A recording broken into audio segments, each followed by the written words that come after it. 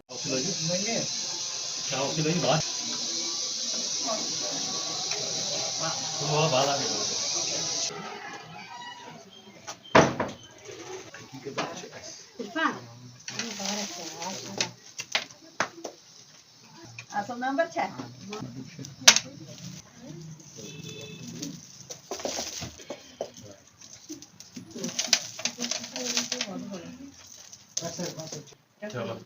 एक सेकंड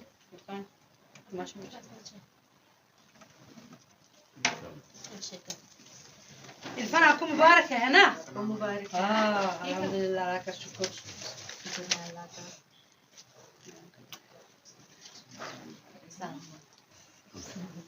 मुबारक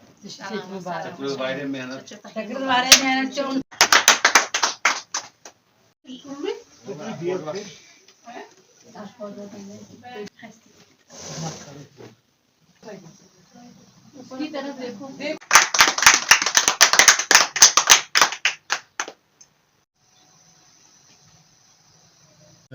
गोडनेट छुस बह अमिक स्कूलुक शुक्रिया करान सेंटर हायो कि यमो कर वारिया मे पे मेहनत। अगर बह पढ़ान में अलग पे समझावन वारिया कर मे पे मेहनत सत मे हेल्प त करान वारिया पकनस मज त क्लास रूमस मज त वारिया हेल्प करान। अगर न मे समझ ओस तरन यम मे हाईलाइट्स तरन समझ तो बहुस वारिया शुक्रगुजार आज मोहम्मद मैम तम कर वारिया मेहनत मे पे द्रावस बह यीत्या मार्क सत पास मेहनत तम त पकिन समाजस मज ब्रोह ये कर मे ब्लाइंड यीत्या कार मार्कस अन मे हाई तम तन ये कन असल असल मार्कस तो तम त गन यह क्वालिफाई। बस स्कूल शुक्र गुजार बस मगर मैडम ते केयर करान मतलब दब लगनस तुपर यप थप तह लटे मतलब मैन खुद मिसल बह नेर मैन खुद केयर अमिस कर बन बात असल पे खानो अगर अमिस कुछ सात तेल कर मोबाइल इस्तेमाल मतलब अलाउड ये मोबाइल कर मोबाइल इस्तेमाल हेक तथ पे बूझित बस तुद शुक्र गुजार वारे मे कोर टीचर तोर तो सर तोर हिम्मत कर मतलब पकनस मज बोजनस मज हर कुन तरफ हर कुन एंगल कर अमिस मदद गस हारन कि अत पकन ब्रो मतलब यह खुदा सिंद तरफ यह पंच खुदा सिंद तरफ यह हिम्मत हारन कि ब्रो पकन बे कर सारे खुद मेहनत कर मेहनत अपर हे इंसान कर कहें ना। जी मेरा नाम रिजा बशीर है और मैं सेंट्रल हाई स्कूल में हेडमिस्ट्रेस हूँ। तो सबसे पहले मैं ये बताना चाहती हूँ कि पिछले साल भी हमें 60% रिजल्ट था, लेकिन उस साल पता नहीं बदकिस्मती से हमने ऐसा नहीं किया कि हमको उस दिन भी मीडिया को देना था, क्योंकि 60% रिजल्ट आया था। तो आज जो ये बच्चा हमारा है जिसने ये इतने नंबरात हासिल किए, तो ये सब हमारे स्कूल में जो स्टाफ है इनकी मेहनत का नतीजा है। इन्होंने भरपूर मेहनत की सब स्टूडेंट के लिए, लेकिन खासकर इसका ज़्यादा ख्याल रखा करते थे। इसको पढ़ाते थे अच्छे से, अलग से भी पढ़ाते थे, स्टाफ रूम में ले जाकर इसको समझाते थे अलग से। तो हमारे स्कूल में कुल 13 स्टूडेंट थे, 13 में से 9 स्टूडेंट हमें कामयाब हो गए अच्छे नंबरात देकर, क्योंकि इस स्कूल में ज़्यादातर ऐसे बच्चे हैं जो बाहर के हैं, बिहार के हैं, और ऐसे बच्चे भी हैं जो घरों में ना मेड का काम करते हैं। उनका बैग इस तरह से जैसे कि प्राइवेट स्कूलों में या बाकी स्कूलों में बैग होता था, इनको बैग में कोई नहीं होता था, कोई भी इनको गाइड नहीं करता था। घर में सब हमारे स्कूल के स्टाफ का मेहनत का नतीजा है। उन्होंने भरपूर मेहनत की है। इन पर 0 पीरियड दिया करते थे, रिसर्च का पीरियड दिया करते थे इनके लिए। तो मेरी जो खासकर ये सब्जेक्ट टीचर्स जो है ये 10th के, ये मेरे अल्फाज नहीं मिल रहे हैं कि मैं किस तरह से इनका शुक्रिया अदा करूं, इनको अप्रिशिएट करूं। इसी के साथ फिलहाल अगली खबर पर आपको लेकर चले, और अगली खबर जुड़ी हुई है नेशनल हाईवे के साथ। तो आज आपको फिर एक बार जानकारी दे दें कि आज रात के लिए जम्मू श्रीनगर राष्ट्रीय राजमार्ग यातायात के लिए बिल्कुल ठप रहेगा, यानी कि एक बार फिर से NH44 में मरम्मत के कार्य करवाए जाएंगे, जिसके चलते आज रात को कोई भी वेहिकुलर मूवमेंट NH44 में देखने को नहीं मिलेगी। इसी के साथ फिलहाल आज के प्रोग्राम में इतना ही। मुझे दीजिए इजाजत, धन्यवाद।